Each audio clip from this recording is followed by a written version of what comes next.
KF Seetoh, the renowned Singaporean food critic and founder of Makansutra, has sparked significant controversy with his outspoken criticism of the government's latest budget meals initiative. Seetoh described the initiative as abusive and stifling, accusing the government of bullying hawkers into financial hardship. His remarks come in response to the government's efforts to provide affordable food options to residents through budget meals offered at coffee shops in HDB estates. On July 1, the Housing and Development Board, HDB, and Enterprise Singapore, Enterprise SG, announced a comprehensive plan involving 330 coffee shops in HDB estates. By the end of the month, these establishments will offer budget meals and accept Community Development Council (CDC) vouchers. This initiative encompasses 180 coffee shops managed by 9 private chain operators, including Badaling, Broadway, De Tion, Chongqing, Food Fair Capitium, Kimli, Kim San Leung, Kofu, and Select.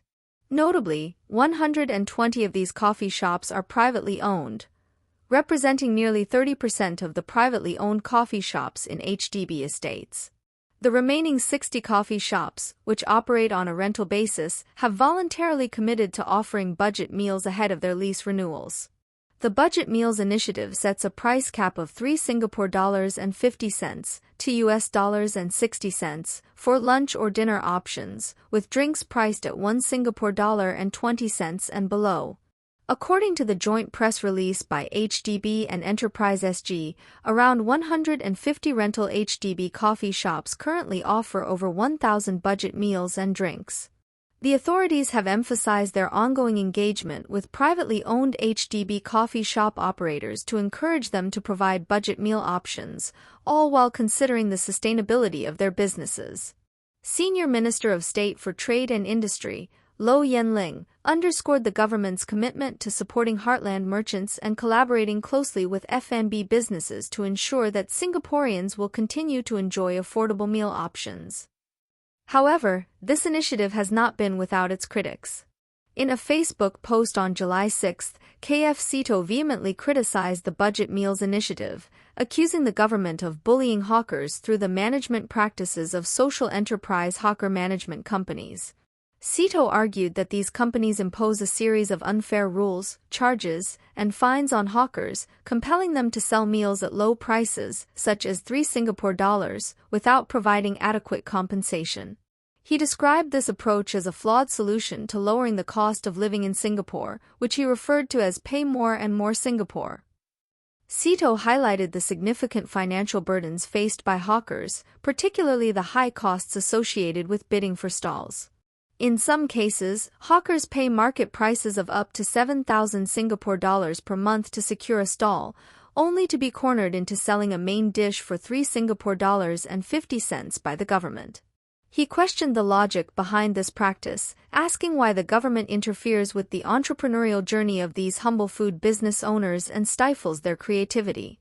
Additionally, Seetoh criticized the government's handling of the Work Group on Sustainable Hawker Trade, which was initiated in 2020 to support Singapore's bid for UNESCO recognition of its hawker culture. He acknowledged the initial efforts to gather industry experts, commentators, and hawkers to develop sustainable practices but lamented the lack of substantial implementation. According to Seetoh, promised initiatives such as an industry platform for networking, a review of manpower policies for hawker assistance, and an online guided journey for new hawkers were not realized. Instead, he claimed that the government introduced more restrictive and punitive rules, coupled with increased operational costs for hawkers. Expressing his deep disappointment, Seetoh warned that Singapore's recognition by UNESCO as part of the intangible cultural heritage is at risk. He urged UNESCO to consider extending the recognition despite the current shortcomings but conceded that if the status quo persists, Singapore could be removed from the UNESCO Intangible Culture listing by 2026. We would love to hear your thoughts on this issue. Do you agree with KF Seetoh's criticisms, or do you believe the government's Budget Meals Initiative is a necessary measure to provide affordable food options?